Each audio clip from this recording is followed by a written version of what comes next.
shumë njerëz mendojnë se dinë se çfarë do të thotë Down syndrome, por pak njerëz e dinë se çfarë mund të arrijë një person kur ka mbështetjen e duhur. Sot kemi një histori që shumica prej nesh e njohin, një histori suksesi. Sot kemi Gersin të ftuar dhe mamin e tij, Meritën. Faleminderit që keni pranuar ftesën dhe keni ardhur në podcastin tonë. Faleminderit dhe juve që na ftuat. Gersi, çfarë mund na thuash diçka për veten? Unë jam Gersi Troka, 25 vjeç. Tani jam në Universitetin e Sporteve. Kam fituar medaljen e arit në Berlin dhe jam përfaqësuar shumë mirë. Faleminderit Gersi që ndave me ne të informacion. Vërtet është një gjë shumë e bukur që të kemi sot këtu dhe të flasim për gjëra të ndryshme, për tema të ndryshme dhe Merita, si mund ta përkufizosh ose përshkruash Gersin me 3 fjalë, po themi. Ashtu është, në fakt është e vështirë për një prind që të përkufizoj me 2-3 fjalë fëmijën e tij dhe aq më shumë Gersin. Por unë do thoja që është një fëmijë i bindur, me vullnet, edhe i përkushtuar në atë që bën dhe ka atë së brëndshmi, domethënë që duhet ta arrijë rezultatin që i pëlqen atij. Kështu që kjo më ka ndihmuar mua gjatë rrugës, edhe kështu i kemi ecur gjatë gjithë këtij rrugtimi deri në këto rezultatet e sotme. Padyshim që këto janë karakteristika që e cilësojnë Gersin përderisa ka pasur gjithë këto arritje dhe gjithë këto suksese dhe ndërkombëtare. Merita, po të kthehemi disa viteve më përpara, shumë viteve më përpara, lidhur me diagnozën dhe marrjen e diagnozës, cilat kanë qenë frikrat tuaja në ato momente? Në fakt, me thënë të drejtën, nuk është se kam dëshirë që t'i kthehem atyre kohërave, sepse jam fokusuar tash në rezultatet që ka me Gersin, dhe kështu që nuk e kthej shpesh kokën mbrapa. Megjithatë, ajo kohë më kujtohet, në fakt nuk është se unë nuk dija, nuk kisha ndonjë informacion fare për sindromën Down, por nuk isha informuar se çfarë pune duhej bërë me këta persona, ku duhesha të drejtohesha dhe me çfarë duhet të punoja. Kjo ishte dhe pastaj se sa do ishin rezultatet për integrimin e Gersit në shoqëri edhe si njeri, domethënë që se çfarë të mirash do përfitonte ai që të kishte rezultate në jetën e tij. Cilat kanë qenë këto sfidat e para që ju keni hasur? Në fakt, me thënë të drejtën, mua më kanë ndihmuar dhe shumë familjarët. Unë motra me të shoqin, domethënë me bashkëshortin e saj, janë mjek. Ajo është mjeke pediatre edhe ai është neuroradiolog, kështu që pata mundësi që të kisha një orientim se ku mund të drejtohesha. Ajo më ndihmoi shumë, edhe se ku duhet të shkonim dhe të punonim, por edhe me punën që duhet të bënim neve në familjen tonë. Dhe prindrit e mi më kanë ndihmuar jashtëmase me Gersin.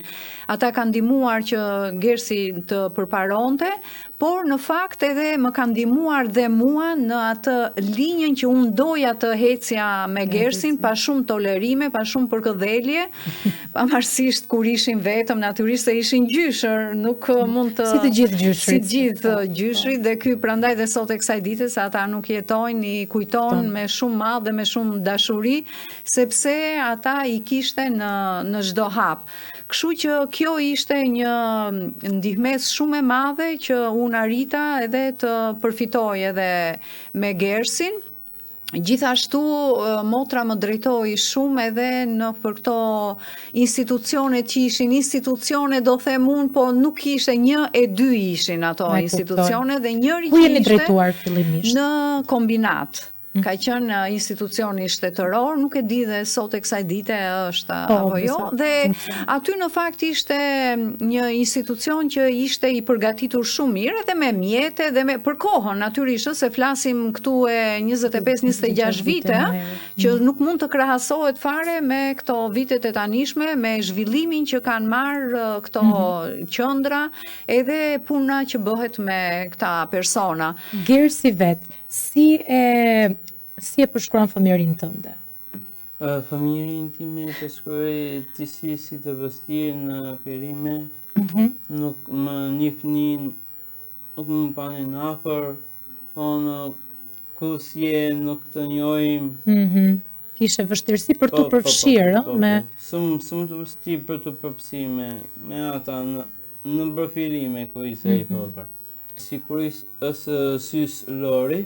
E përshëndesim Sys Lori. E përshëndesim sepse ishte në Kopës edhe më ka ndihmuar shumë në anën e përfshirësive ku kishim sër probleme hasen këtu edhe më ka ndihmuar shumë Sys Lori në fillimet e saj, kur ajo njifte edhe sysin tim, edhe mamin tim.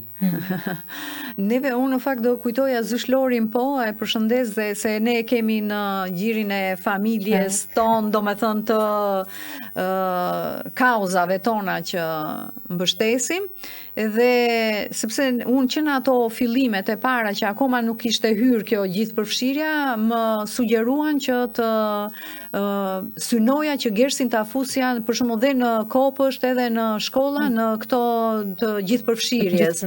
Edhe kështu që Gersin e futa në atë Kopësht, aty ishte Zysh Lori që thot. Por unë bajmont edhe kur e qoja në terapi në ato vitet e para, kur Gersi ishte 3-4 vjeç, do me thonë edhe ishte edhe në Kopësht, po edhe në terapi që punonim, dhe atë ma sugjeroi motra. Po gjithashtu atëre ka qenë edhe një qendër tjetër që drejtohej nga një doktoresh Elida Cangonji, ajo nuk jeton më dhe inshallah na dëgjon aty lart që neve ka pasur një impakt dhe ajo i ka thënë motrës time, shiko, në qoftë se djali pranohet nga nëna, juve e keni të fituar. Dhe në fakt kështu është, sepse unë që në fillimet e mia pranova problematikat dhe u mundova që të punoja, të gjeja mbështetje dhe të hesnim përpara. Në qendrën e kombinatit që ka qenë vitet e para që unë çoja Gersin, ka qenë një terapiste që unë edhe sot e kësaj dite e kujtoj dhe mbaj mend dhe do me thënë me një kënaqësi kur kujtoj atë, Zyshen Kelejda, që kemi çuar Gersin aty dhe ajo ishte kaq e dashur, kaq e sjellshme njëherë, sa herë që e çoja dhe e merja Gersin. Pastaj ajo gjithmonë më jepte, do me thënë më ngushëllonte me ato fjalët e mira që thoshte dhe nuk i thoshte mbështetja, thjesht nuk është se ma thoshte sepse donte që të mos mërzitesh unë, po ajo shikonte diçka te Gersi. Dhe madje edhe sot e kësaj dite ma thot që sa i mirë që ishte se kur do largoheshim dhe gjithmonë më përshëndeste, thoshte kështu faleminderit dhe vinte ato dorën kështu në zemër dhe ajo më kujtohet shumë, thot Leda, dhe neve prandaj unë e kujtoj shumë sepse ajo më mbante shpirtin, unë isha me një moral shumë poshtë atëherë. Sa e rëndësishme ka qenë për ju si nënë që përveç se mbështetjes fizike që keni pasur për Gersin, që dikush mund ta mbante disa orë ose po themi ju mbështeste me ato rutinat e juaja të përditshme. Mbështetja e prindërve të mi, po edhe motra me bashortë më ndihmonin që e çonin kur s'kisha mundësi për në pishin, për ta stërvitur edhe kështu që, por dhe këto ndihmuan shumë dhe këtë doja thoja, nuk e kam çuar shumë në terapi sepse pastaj vazhdoi në Kopësht, në shkollë, e çoja në këto normale dhe më duke që nuk është se do më duken çik si e tepërt që ta çoja dhe terapi terapi dhe në shkollë, sepse ato ishin një farë terapie, me mësimet, me detyrat, po edhe gjithsesi pavarësisht vështirësive që tha dhe Gersi, kishte edhe mbështetje, edhe kështu që e ndihmonin në ato vite nuk është se kemi patur për shembull struktura të qarta të mbështetjes në shkolla apo në kopshte me mësuese ndihmëse. Jo, Gersi nuk i arriti ato, madje do thoja që Gersi hapi rrugën për shumë gjëra të reja që janë bërë tash në më mbrapa, sepse ne i kaluam etapat, domethënë edhe në fillore, dhe në 9-vjeçare, dhe në shkollën e mesme, dhe tani në universitete, Gersi nuk ka arritur. Ka qenë dhe përkushtimi mësuesave që në fillime që e kanë mbështetur atyre dhe përkrahja e atyre, dhe po dhe unë këtë gjë kam kërkuar gjithandej në çdo institucion që Gersi ka kaluar, kam kërkuar më shumë një bashkëpunim, nuk kam dashur t'ju tregoj ligjet dhe detyrimet që ato kishin, kështu që në një bashkëpunim madje edhe me prindrit e nxënësve që Gersi ishte në klasë, kam kërkuar këtë bashkëpunim dhe e keni gjetur. Dhe vërtet që ma kanë dhënë atë mbështetje, sepse dhe fëmijët e tyre i merrim her pas here, unë domethënë isha kështu që çfarë detyrash në çfarë mësimi jeni sot e kështu dhe prandaj. Gersi mban më ndonjë shok ose ndonjë shoqe të kohës së shkollës? Po, së shkollës më mbaj mend Bojkenin. Bojkenin. Sa më kanë afruar, më kanë mbajtur. Edhe kemi luajtur PlayStation. A keni luajtur PlayStation bashkë? Po. Shumë interesant. I merrnim edhe Sarën, i merrnim gjithmonë, i bezdisnim më shumë, se aq shumë sa i merrnim në telefon, por ato asnjëherë nuk janë mërzitur, na kanë thënë, na kanë orientuar dhe Gersin e mbanin afër dhe në shkollë, kishte edhe gjëra kështu pa kënaqësira të vogla, por që në përgjithësi kemi gjetur bashkëpunim, domethënë në të tëra institucionet që Gersi ka qenë. Gersi, çfarë të pëlqente më shumë në shkollë? Cila lëndë ka qenë më interesante për ty? Mua më shumë fizkultura më pëlqente më shumë. Fizkultura. Po. Sepse ishte më i lirë, ishte në natyrë, edhe kështu që... Po jo, dhe ka zbuluar talentin e tij, besoj aty, ë? Po, kam zbuluar aty edhe basketbolin. Basketbolin, ë? Sepse për basketbolin unë kam shumë sep të me basketbol. Edhe sot e kësaj dite, Je i angazhuar në ndonjë kurs apo për momentin vetëm me notin? Për momentin vetëm me notin, sepse nuk janë për shumë aktivitete për basketbolin, se të përfshihem edhe unë lojra, po edhe ndeshje kombëtare ose ndërkombëtare, se po luajnë si NBA, Las Vegas, Chicago, to i përmend sepse këta janë qytete ose me thënë të drejtën shumë skuadra të forta së mblidhen aty, bëhen një ekip, po kanë edhe lise e fet aty, brenda qytetëve së sportuar. Edhe Gersi frymëzohet nga ata sportista, nga ata lojtarë dhe i pëlqen. Njëri që më kam mbet në ndërmend është ai Michael Jordan. Michael Jordan, atë ke idhull. Po. Ndoshta është dhe një thirrje për të hapur diçka, një kurs për fëmijët të cilët janë me nevoja të veçanta për të përfshirë edhe në aktivitete si basketbolli ose volejbolli. Në fakt është organizata Special Olympics Albania, që Gersi është atlet aty dhe që kjo është një skuadër sportive. Dhe me këtë skuadër, me këtë organizat, Gersi ka shkuar edhe 2 herë në lojrat speciale olimpike botërore, në 2019 në Dubai dhe në Berlin në 2023 që fitoi edhe medaljen e arit. Edhe në më përpara ka marrë medalje, po kjo ishte, domethënë, ajo si thua qershia mbi tokë. Cilën nga këto të dyja, Gersi, ti e veçon si më të veçantë nga këto eksperienca? Më të veçantë ajo e Berlinit. E Berlin. Fitova medaljen e arit. Ishte ajo, edhe me këta të Special Olympics kanë dhe aktivitete të tjera sportive dhe siç është për shembull që thot dhe Gersi, kanë kampionate të basketbollit, të futbollit. Mirë, po vështirësia këtu është gjithmonë edhe neve prandaj nëpërmjet këtyre mikrofonave që jemi të ftuar, duam që të ngrem zërin dhe të kërkojmë që të mbështeten sa më shumë që t'ju krijojnë mundësira për vende, përfshirë. do me thënë edhe për të përfshirë, po dhe që këta të kenë mundësi me Special Olympics të kenë sa më shumë ambiente, materiale që të kenë mundësi dhe të stërviten. Jo vetëm të pritet momenti kur këta do shkojnë në lojra speciale botërore, por dhe në aktivitetet të vazhdueshme të kenë mundësira që të stërviten gjatë gjithë vitit dhe pastaja të përzgjidhen për të shkuar në për kampionate, por edhe në për kampionatet që zhvillohen këtu brenda vendit. Gersi, ne folëm goxha për sukseset, për arritjet, për momentet e bukura. A ke dëshirë të ndash ndonjë moment të vështirë, ndonjë moment që të ke hasur një vështirësi në shkollë ose në ambient ose kudo që ti shkon në universitet?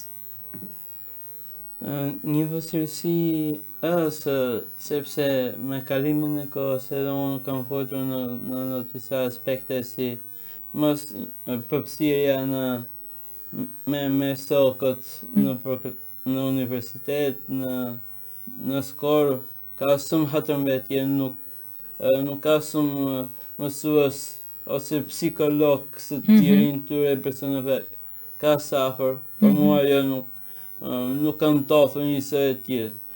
Se të jemi transparent, të themi të drejtën, të më mësistuat përësia, për mu ka shumë e madhe, më kesa e sokëve, e soseve, pa edhe mbështetja.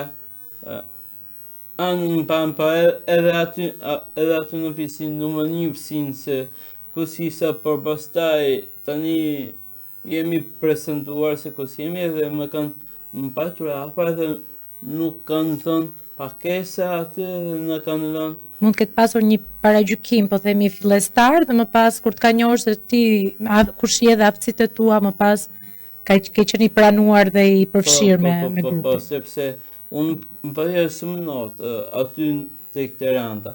Stafitesa shumë kisa fet pesim, i përja spetha aty sikur më njoftën se kusisa edhe tani marin apër dhe më jepin edhe mbështetje edhe ata. Pa vetëm një profesor aty, Ruren, si se pa e përshëndesim tani, a i gjithmonë më ka thënë atë mbështetjen. Prapo, këta në shumë intervista, prapo i ke thënë të më mësistuat, hapta si të rosë, prapo esë për para, mos u tërso, jepi, ke sëmë fërnet, asëm më të esës për para. Në më thëmë mbështetja është forca më e madhe, kur kemi mbështetje nga gjithë komuniteti, nga prindrit, nga mësuesët, nga shokët, kjo është më e rëndësishme. Nëse ke sot një këshill për një nënë të cilën merr sot një diagnozë, çfarë do mund të thoja? Do t'i thoja e para njërë që duhet ta pranoj. Dhe mos të mendoj që i ra qelli mbi kokë. I kanë ndryshuar kohët, nuk janë më ato që kanë qenë më përpara, për shembull në periudhën që kam lindur unë Gersin. Po kryesorja është që duhet ta pranoj një herë dhe pastaj të filloj dhe të punoj me fëmijën, qoftë vajzë apo qoftë djalë. Mos të ketë turp një herë, se kjo është shumë e rëndësishme. Ka shumë prindër, të jemi të sinqertë, që nuk duan që ta pranojnë dhe nuk duan që ta nxjerrin, dhe kur janë të bindur vetë, nuk i nxjerrin, i mbajnë brenda në shtëpi. Është gjëja më e keqe, domethënë dhe më e dhimbshme që ato mund të bëjnë, edhe me fëmijën e tyre. Kështu që është shumë e rëndësishme, domethënë pranimi. Mund të jetë edhe një mbrojtje ndoshta se prindi ka frikë që fëmia im do paragjykohet dhe më bën këtë mbylljen, këtë tërheqjen. Edhe ajo është, por tash ka ndryshuar, shoqëria jonë është më ndje hapur, prandaj po them, domethënë nga viti në vit hecet me këto gjëra. Dhe pastaj po se bëm neve prindrit këtë gjë që ta kërkojmë, ta nxjerrim, edhe sikur të paragjykohet fillimisht, edhe Gersi është paragjykuar fillimisht, por më mbrapa tash nuk ka, dhe kudo që shkojmë, kudo që hecim, do dali dikush që do ta njohë shkoj që do t'i thotë që bravo kampion, si po hecën, ose më thonë që e kemi parke pishina kur po stërvitet, kështu që është prindi ai që do t'i japi drejtim fëmijës së tij. Jo duke e mbajtur brenda në shtëpi, por duke e nxjerr, duke marrë informacion dhe duke i anashkaluar ato paragjykimet ose ato vështrimet në rrugë ose mua tashimi janë bërë, domethënë gjëja më normale që nuk më bën përshtypje fare. Dhe nga ndonjëherë kur jemi aty me nënat që jemi të mbledhura për një arsye ose për një tjetër, është ndonjëra që mund të shpërthejë kështu, mos u mërzite, mos e merr me kaq vrull këtë gjë, pa tha i ka për vete, neve vazhdojmë punën tonë. Merita, ke qenë që në fillim kaq pranuese dhe kaq e hapur, apo gjatë vitë është dashur vite dhe punë dhe kohë që të arrije në përfundime të tilla, sepse po, me thënë të drejtën jam bërë, kam qenë edhe që në fillim sepse me veten time bëra një pakt që unë nuk do ta lejoj Gersin që të në përkëmbet nga asnjëri dhe unë do punoj derisa të arrijë një rezultat. Unë nuk mund ta parashikoja që mund të arrija këto rezultate, por që e bëra me veten time dhe shumë herë nuk e trajtoja Gersin fare, domethënë e shikoja dhe edhe kur i thoja, domethënë që jepja ndonjë mendim ose edhe kur e kritikoja, sikur kisha përpara një person, domethënë pa ndonjë problematik, pa ndonjë që po flas, po.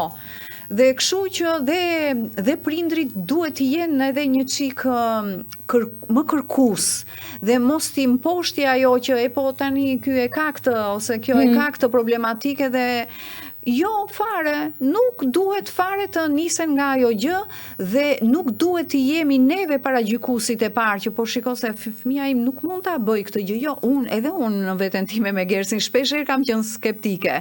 Por ama asnjëherë nuk e kam treguar veten që në vlerësuar, po që domethënë jo, për shkak të vështirësisë mund të mos ta arri këtë gjë që kërkohet. Nuk e kam, domethënë nuk ja kam lejuar vetes që ta pasqyroj. Po në vetvete dhe unë kam pasur shpeshherë skepticizëm. Merita, të falenderoj shumë për mesazhin që dhe, vërtet shumë i bukur dhe i fuqishëm për prindrit dhe uroj të dëgjohet sa më shumë. Edhe unë atë uroj, edhe ju falemderit shumë edhe juve që na jepni mundësira për të dhënë zërin ton edhe për të ndërgjegjësuar shoqërinë. Se nuk është puna që të flasim vetëm në një ditë të caktuar, për shembull në 21 mars që është dita botërore e sindromës Down, apo në muajin tetor që është muaji i ndërgjegjësimit dhe i advokimit për sindromën Down. Ne duhet të flasim vazhdimisht dhe të kemi rezultate gjithmonë. Dhe kur janë këto ditë, ata që duhet të ligjvënësit dhe ligjzbatuesit duhet që të bëjnë takime me ne dhe të na thonë që shiko se ne kemi realizuar këtë gjë dhe këtë gjë. Jo neve gjithmonë të ankohemi dhe të themi që janë këto problematika dhe ata gjithmonë të thonë, por ne kemi këtë detyrë dhe ta anashkalohet gjithmonë problematika. Po dhe asnjëherë me një rezultat konkret. Edhe unë se të jam preva pak më petin, pa edhe unë në këtë pikë jam... Tek ti do kthesh ata, kështu që më po se ti jenë i qendrës. Jam shumë të dakord me atë që thot mami, sepse për këta persona me aftësi të kufizuar, nuk kanë vëmendje, nuk kanë mbështetje, nuk kanë asë mbështetje financiare. Kjo është kryesorja faktikisht. Po. Matje, këto të fokusohen shumë edhe institucione shtetërore, edhe shteti, se nuk duhet t'i vënë më njën këta persone me aftësi të kufizuar intelektuale, por duhet të theksot intelektuale, sepse nuk është përfësi në të një proklam. Kjo lloj mbështetje ka smate për këta persone me aftësi të kufizuar intelektuale, por tua me thënë se disa fonde e kanë këtë mungesë transparence në për këto sëndra terapeutike, sepse kanë shumë terapi në këto si tek Down syndrome të penjave, Special Olympic. Tu hasen këto probleme, sepse nuk po krijojnë fonte, nuk kanë trajnje personal, nuk kanë psikolog për këta lloj personas me aftësi të kufizuar intelektuale. Kjo është e rëndësishme. të bëjnë për personat me aftësi të koeficientuar intelektuale, të veprojnë, të finë të svinë çfarë problemi kemi, dhe jo të shpasin nisë me njerë. Po të veprojnë sipas kusteve të ampinit, se ata shafin sipas nevojave që janë edhe mbështetja duhet të jetë, domethënë, e përgjithshme dhe për të gjithë, si për fëmijë, si për të rinj, edhe për të rritur. Domethënë nuk duhen të bëhen këto ndasi, sepse këto problematika vazhdojnë, nuk është se ndërpriten në një moment. Edhe kur bëhet që ja dhe këto që bëhen komisionet për aftësinë e kufizuar, duhet të shtohet ajo periudha e kontrollit. Domethënë jo në 2-3 vite, po të bëhet në 5, në 10 vite. Ato janë vetëm sorollatje të prindërve me fëmijët, shko këtu, shko aty derisa të bëhen këto dokumenta dhe pagesa duhet që të rishikohen prapë, sepse do vendoset ky ligji për fëmijët deri në 18 vjeç, domethënë për pagesën. Që ishte një pagesë rreth 300.000 lekë të vjetra, bashkë e përfshirë me gjithë këto shërbimet, kujdestarinë edhe për parkimin, më duket, që kishin disa lehtësira, por që gjitha shkonte te 300.000 lekë. Jo, këto janë, po unë po them për këtë, për aftësinë e kufizuar që është pagesa që marrin këta deri në 18. Deri në 18 që do dyfishohet edhe për kujdestarinë e prindërve. Kush e ka, domethënë kujdestarinë edhe për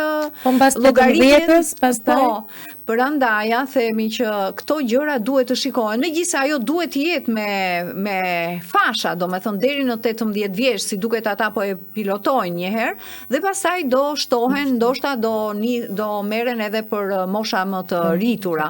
Por që kjo duhet dhe nuk duhet asnjëherë nuk duhen ulur, po gjithmonë duhet të ngrihen dhe ajo që duhet të parë edhe periudha e kujdestarisë së prindërve që në fund të përllogaritet edhe si për pensionin, sepse ata nuk kanë punë tjetër, ata vetëm janë persona që janë shumë të rënduar. Dhe krijimi i disa vendeve pune specifike ose speciale për disa fëmijë, të cilët arrin goxha shumë si Gersi, që mund të bëjnë një punë, mund të bëjnë një profesion, ndoshta edhe biznese duhet të angazhohen më shumë për të krijuar struktura dhe punësim për këta fëmijë. Po, dhe këta persona duhet patjetër që të ketë edhe, janë dhe qendra, për shembull në disa vende që dim, janë qendra që janë edhe për terapi, edhe për punësim më mbrapa, se mbas moshës 15 dhe 18 vjeç, këta fëmijë ose persona që do rriten pastaj, se nuk mbeten gjithmonë fëmijë. Dhe këta të rinj duhet që të punësohen. Për shembull ja dhe Gersi tashi do mbaroj universitetin, ne do kemi një sfidë tjetër përpara sepse duhet që të punësohet. Në fakt Gersi ka qenë i punësuar para se të fillonte universitetin dhe ajo kompani ku punoi Gersi e kishin politikë të tyre që pranonin dhe persona me aftësi të kufizuara dhe intelektuale, siç ishte Gersi për shembull, sepse këto janë grupe me fizike dhe intelektuale. Dhe këtu është vështirësia më e madhe e personave me aftësi të kufizuar intelektuale. Të shtohen sa më shumë shërbimet, financimet edhe për punësime, sepse edhe te qendrat që janë për terapi, edhe ato kanë vështirësitë e tyre, sepse duhet të mbahen që të vënë këta persona për të marrë shërbime. Dhe këtu shteti duhet të ndërhyjë, domethënë që një pjesë të madhe të shpenzimeve duhet t'ia heqë ai dhe pastaj pjesën tjetër ta sigurojnë vetë qendrat. Problematikat janë të pafundme. Nuk dalin as në një intervistë. Dhe mungesa që kemi. Por shohim që një lloj zhvillimi ka.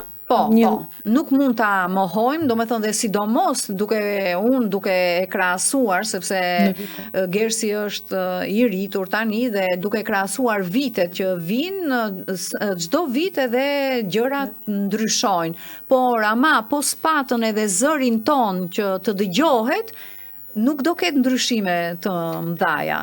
Por edhe kjo ka një ndryshim të madh, sepse ja bëhen edhe intervistat dhe mediat që shpeshherë ftojnë prindrit, ftojnë personat që të thonë fjalën e tyre. Megjithatë unë do kisha edhe një mesazh edhe për mediat.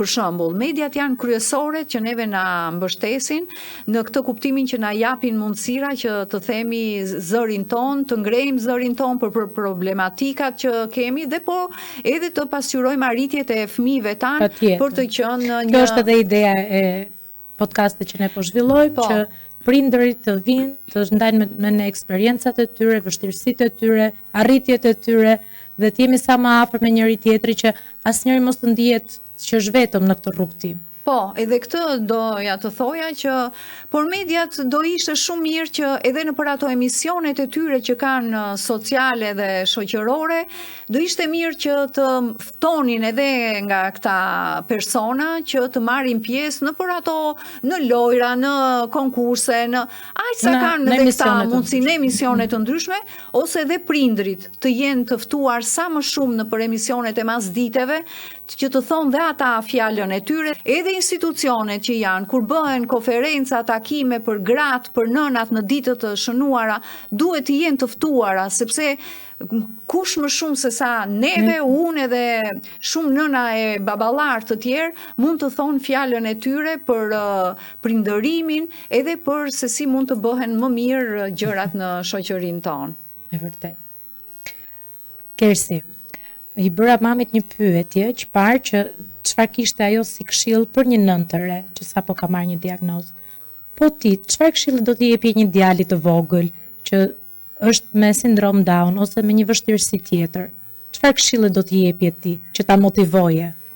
Edhe unë se po i them djalit me sindrom Down, të tarin, të aktivizohen, ajo të ngeren pasif në shtëpi.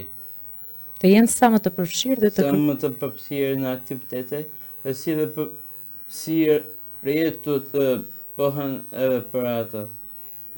Dhe të mos fjet në sekret, as prindi, as papi për të balafasohen me këto probleme, edhe për polismin, ose kretë po të më të rysë, nuk mund të t'i thuas ose të polisojnë. Prindi duhet t'i tari përpara këtyre faktorëve, t'i thënë problemet tamam ku sëndrojnë ose jo, dhe të jenë të t'i pask edhe të angasohen në këto lloj probleme se hasen, si nga skolat ose nga këta, po jo t'i mbanin mbyllur.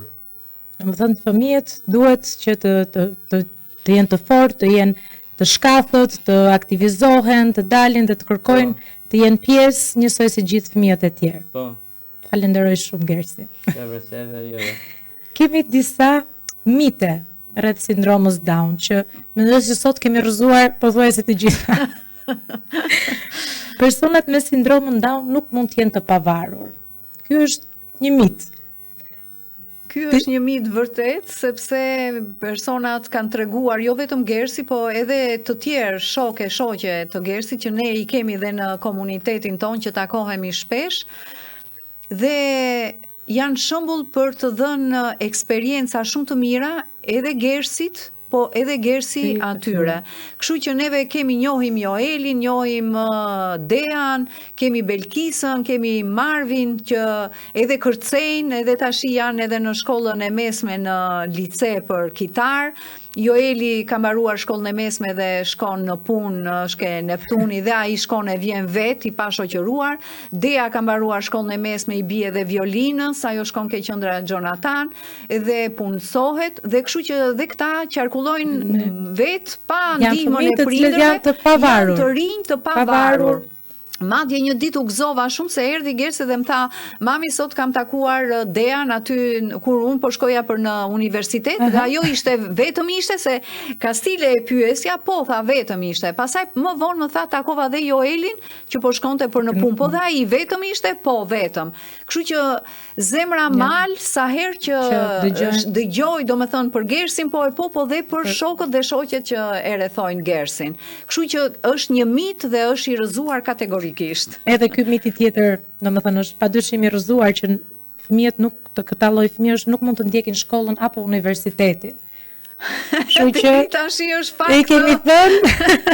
Sepse dhe jo vetëm Gersi, po, me sindromën Down, do me thonë në fakt janë paksa të ralluara gjërat, por që unë kam nuk është e pamundur. Dhe e pamundur edhe Gersi është një shembull për të tjerët dhe shpesh herë bile dhe emocionohem nga ato nënat kur më thonë që e kemi Gersin shembull që duhet frymëzimi vërtet me të vërtet emocionohem kur më thonë ashtu dhe jam shumë e gëzuar që vërtet kemi dhënë diçka edhe një mesazh që ju bën mirë njerëzve. Dhe prandaj edhe sepse në përshkollat e larta në universitete janë persona se duke u futur në atë kuadrin e personave me aftësitë kufizuar intelektuale, janë persona me sindromën Down, janë ata me autizëm edhe kështu. Kemi plot nga këta student që janë me autizëm që po vazhdojnë për artet, për kanto, është Nikua për kante që ka mbaruar. Aktivisimi është ajo më mirë të resos për para, të aktivisohes në projektet, të jesë aty, të japës të tyrat, edhe nuk të kalojnë kur... Por ti se i ka kaluar, tu sundron. Mendon që është bërë një padrejtësi? Jo padrejtësi, po kjo është ajo ideja që dhe në universitete duhet të fillohet edhe të bëhet ai ndryshimi për mësuesit ose pedagogët e specializuar për këta persona, do me thënë që vazhdojnë universitetet. Sepse prandaj dhe është bërë mit ajo që nuk mund të vazhdojnë universitetin, se duhet të fillojnë ndryshimi dhe aty. E para njerë që duhen çelur kuotat për personat me aftësitë kufizuar intelektuale, dhe pastaj kjo do sjelli edhe këtë rregullimin për pedagogët ndihmës, po e them në atë, dhe programi i specifikuar për këta persona. Se të jemi të sinqerë, do me thënë, universitetet tona nuk janë të përgatitur për këto gjëra, prandaj shoqëria jonë hecën përpara dhe unë vazhdojmë mbartim këto lloj mitesh. Dhe i mbartim këto lloj mitesh, por unë do thoja që shoqëria jonë për këto gjëra është goxha përpara se duke u krahasuar me vendet e tjera. Do me thënë dhe kjo do vi avash gradualisht edhe në për universitete, sepse të jemi të sinqert nuk janë të përgatitur për këtë ndryshim, akoma. Po fal personave si Gersi, si Enea, si persona që ju përmendët, do bëhet një realitet akoma më i prekshëm dhe më i vërtet për pjesën tjetër. Po, patjetër, edhe unë këtë prandaj këtë, por ama po nuk e tham edhe neve, po s'u ngrit zëri, prap edhe ajo do mbetet në vend numëros, sepse filloi edhe në fillore, në 9-vjeçare, në shkollën e mesme, tashi gradualisht do hyjë edhe në për universitete. Shpresoj shumë që do bëhet dhe kjo. Unë do shtoja dhe këtë që gjithmonë arritjet nuk janë pa njerëz mbrapa. Kështu që neve për të gjithë kemi një mirënjohje të jashtëzakonshme dhe nuk i harojmë asnjëherë. Do me thënë gjithmonë i kujtojmë sa herë që vjen momenti për ndihmën që na kanë dhënë si në shkolla, në pishin, me instruktor, me trajner, me qendrat e zhvillimit. Nuk di, do me thënë kemi shumë që na kanë ndihmuar. Për shembull, fillimet e para të notit të Gersit, nga kjo kanë ardhur, nga Fondacioni Down Syndrome Albania dhe nga trajneri dhe nga pishina që u lidhëm bashkë edhe pasaj na thanë që shiko se Gersi ka këtë gjë dhe mund të japi, do me thënë patën një besim të madh te Gersi që ai mund të arrinte diçka dhe vërtet ai ju shpërbleu atë besimin që kishte dhe aq më shumë dhe me trajnerin që është tash Gentian Lama që e trajnon. Neve jemi do me thënë shumë entuziaste dhe shumë mirënjohës për ndihmën që na bëjnë edhe pa pagesa dhe kjo është shumë e rëndësishme. Lista e falënderimeve është shumë e gjatë. Shumë e gjatë dhe kështu që prandaj falenderojmë të gjithë njerëzit të cilët mbështesin fëmijët në këtë udhtim, në këtë rrugtim. I falenderojmë të gjithë ata që kanë atë zemrën e madhe dhe bëjnë edhe gjëra pa përfitime financiare. Pa përfitime, ashtu është vërtet. Kjo histori është vërtet shumë frymëzuese. Keni ndarë jashtëmase shumë pika me ne, të mirat, të vështirësitë, sfidat që keni hasur dhe mesazhet që keni dhënë sot. Uroj që të dëgjohen nga shumë familje, të cilat janë në mëdyshje, në vështirësi, në frikë dhe të kuptojnë që me një mbështetje shumë të fortë, me durim, mund t'ja dalin dhe mund t'ja dalin vërtet shumë në jetë. Të falenderoj shumë Merita që ishe sot. Shumë faleminderit edhe nga Faleminderit juve. Gersi. Uroj që t'ju kemi përsëri në studio. Me shumë kënaqësi Për të ndarë sukseset e tjera të Gersit. Edhe duke ju sjell edhe shok edhe shoqe të Gersit edhe Patjetër. unë Janë të mirëpritur, dhe janë të mirëpritur të gjithë. baballar që mund të thonë në zërin e tyre. Të falenderoj. Shumë faleminderit.